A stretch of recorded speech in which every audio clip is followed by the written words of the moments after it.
There was the angry old lady, axed her neighbor. She too caught the madness. This is story, hon. This is story. Women enjoy violent stories. That would make you smile. We got a lot to do. Thanks for coming by. Your mama was a lovely gal. Its sunny setting really transgresses the typical kind of dark, eerie, scary, isolated locale that we so often see horror movies in. We have a lot of greenery here, a lot of bright, effervescent colors that are appropriately contrasted with the kind of dour mood that our protagonist has and that she kind of sends off to the rest of the world around her. The musical score is also very well done and suits the storyline perfectly, crescendoing at all the right spots where suspense is at its peak. The devil in this film is so creepy. Seeing it behind our main character was terrifying. Just seeing him get steadily closer in that one scene definitely scared me, especially before bed. The music in this and the sound effects that we hear, she's opening the box and just getting closer and closer to this devil.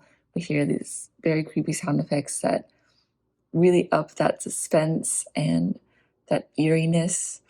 The deaths in this film are not shown on screen, which I thought that was a good choice because it almost made it scarier, not knowing how she killed them and how that came to be. We only have our imaginations, and our imaginations, of course, can be even more terrifying than what we can see physically on screen. I loved seeing our main character's descent into madness. I think the actors did a really great job of portraying that. I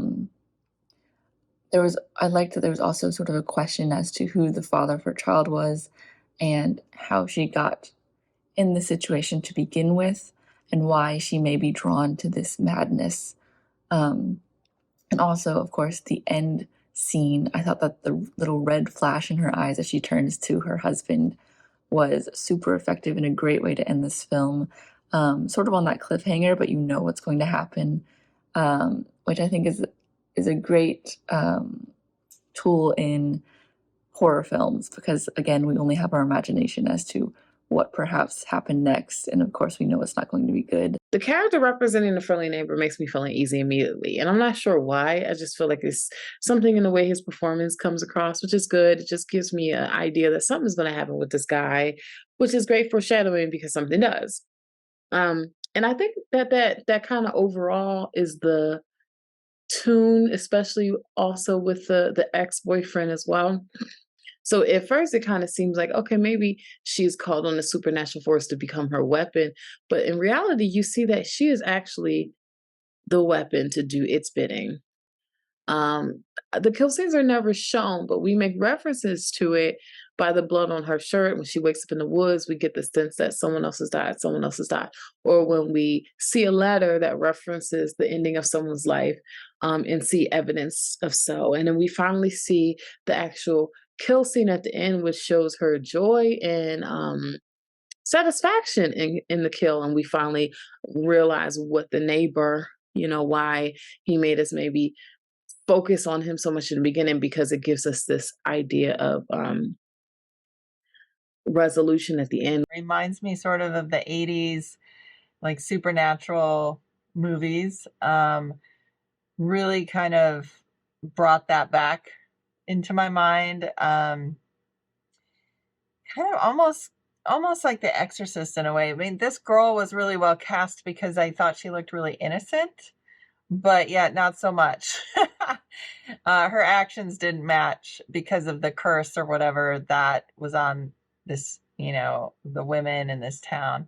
The guy that was in the black to me was the death, symbol or the evil entity that was making her do these things. Very creepy looking. I like the makeup there. And the whole thing had just a creepy vibe. You weren't sure, if the husband was even like a bad guy. Maybe it was the fact, it's just dawning on me now that, it's like, let's get rid of all the bad men in our lives.